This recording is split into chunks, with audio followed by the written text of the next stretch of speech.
സന്തോഷമായി സുഖമായിരിക്കണമെന്ന് വിചാരിക്കുന്നു. ഇന്നൊരു പുസ്തകത്തെ പറ്റിയാണ് കേട്ടോ പറയുന്നത്. ഞാനങ്ങനെ ഒത്തിരി ഒന്നും വായിക്കുന്ന ഒരാളല്ല, എന്നാലും വളരെ ഇഷ്ടപ്പെട്ട് ചെയ്യുന്ന കാര്യങ്ങളിൽ ഒന്നാണ് ഈ വായന. ഒരു ദിവസം ഒരു 3-4 പേജെങ്കിലും വായിക്കാൻ ഞാൻ നോക്കാറുണ്ട്. ഇതുപോലെ ഏതെങ്കിലും ഒരു മരച്ചുവട്ടിലാണെങ്കിൽ വളരെ ഇഷ്ടം. ഇതൊരു സെൽഫ് ഇംപ്രൂവ്മെൻറ്റ് അല്ലെങ്കിൽ സെൽഫ് ഹെൽപ്പ് ബുക്കാണ്. A manual for manifesting your dream life.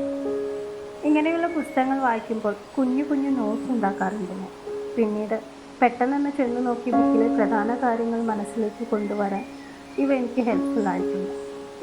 വളരെ എളുപ്പത്തിൽ നമുക്ക് മനസ്സിലാകുന്ന, അധികം എഫേർട്ട് എടുക്കാതെ തന്നെ നമ്മുടെ ജീവിതത്തിൽ ഇംപ്ലിമെൻ്റ് ചെയ്യേണ്ട ചില ബേസിക് കാര്യങ്ങളെക്കുറിച്ചാണ് ഈ ബുക്കിൽ പറയുന്നത്. അതിൽ എന്നെ ആകർഷിച്ച അല്ലെങ്കിൽ ഈ ബുക്ക് വായിച്ചതിന് ശേഷം എൻ്റെ ഡെയിലി ലൈഫിൽ ഞാൻ ഇംപ്ലിമെൻ്റ് ചെയ്യുന്ന ചില കാര്യങ്ങൾ ഇവിടെ ഷെയർ ചെയ്യാം. ആദ്യത്തേത് സെൽഫ് ലവ്. സ്വയം ക്രിട്ടിസൈസേഴ്സ് ആവാതെ ഇരിക്കുക. നിങ്ങൾ ചെയ്യുന്ന ഓരോ കാര്യവും നിങ്ങളിൽ വന്നു പോകുന്ന ചിന്തകൾ, വാക്കുകൾ എല്ലാം സ്നേഹമാകുന്ന ലെൻസിലൂടെ നോക്കിക്കാണാൻ ശ്രമിക്കുക. അങ്ങനെ പതിയെ നിങ്ങൾ പ്രാക്ടീസ് ചെയ്യാൻ തുടങ്ങുമ്പോൾ you will feel the immense self respect and you will feel very dignified. ഇത് മറ്റുള്ളവരിലേക്ക് സ്പ്രെഡ് ചെയ്യാൻ നിങ്ങൾക്ക് കഴിയും.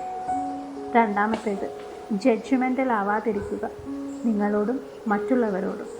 അങ്ങനെ ചെയ്യുമ്പോൾ അതിനർത്ഥം അതുപോലെ ചെയ്യാൻ ആഗ്രഹിക്കുന്ന ഒരംശം നിങ്ങളുടെ ഉള്ളിലുമുണ്ട്, അതിനെ നിങ്ങൾ സപ്രസ് ചെയ്യുന്നു എന്നാണ്. മറ്റുള്ളവരുടെ തെറ്റുകൾ തിരയുമ്പോൾ നിങ്ങളും പെർഫെക്റ്റ് അല്ല എന്നാലോചിക്കുക. മൂന്നാമത്തേത് പ്രകൃതിയുമായി നിങ്ങളുടെ ബന്ധം ദൃഢമാക്കുക. എല്ലാവരുടെയും അമ്മയാകുന്ന ഭൂമിക്ക് നിങ്ങളുടെ വിഷമങ്ങൾ മുഴുവനായും മായ്ച്ചു കളയാൻ മാത്രം പ്രാപ്തിയുണ്ട്. അതിനായി ദിവസവും കുറച്ചു നേരം ഒറ്റയ്ക്ക് പ്രകൃതിയിൽ സമയം ചിലവഴിക്കും. നാലാമത്തേത് എപ്പോഴും എന്തെങ്കിലും ചെയ്തുകൊണ്ടിരിക്കുന്നതിൽ മാത്രം സന്തോഷം കണ്ടെത്താതെ just be happy simply by being you. അഞ്ചാമത്തേത് ഇതെല്ലാം പരീക്ഷിച്ച് എനിക്ക് പറ്റും എന്ന് തോന്നി മനസ്സിലാക്കിയതിനു ശേഷം നിങ്ങളുടെ സൂപ്പർ പവർ ഓഫ് ഫോക്കസ്ഡ് അറ്റൻഷനിലേക്ക് തിരിയുക. കേന്ദ്രീകൃതമായ ശ്രദ്ധ.